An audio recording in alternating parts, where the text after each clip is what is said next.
ஆட்சியை எந்தெந்த துறைகளில் என்னென்ன செய்யலாம் அது மாதிரி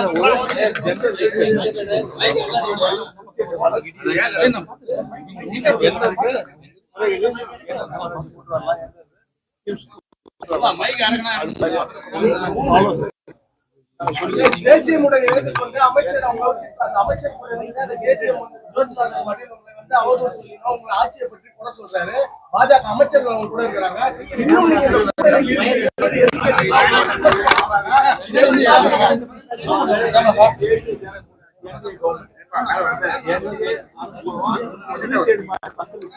என்னென்ன திட்டங்களை கொண்டு வந்து சிறப்பான முறையில் செயல்படுத்த முடியும் அதனை இந்த அரசு செய்து கொண்டிருக்கிறோம். சட்டமன்ற தேர்தலில் பாஜகவுடன் கூட்டணி இருக்கா சார்? நாங்க இருக்கு சார். வரும் சட்டமன்ற தேசிய ஜனநாயக கூட்டணி ஆட்சி இப்பொழுது நடந்து கொண்டிருக்கிறது. நன்றி, வணக்கம். கம்மியா கொடுக்க போறேன்னு சொல்லியிருக்காங்க உங்களுக்கு.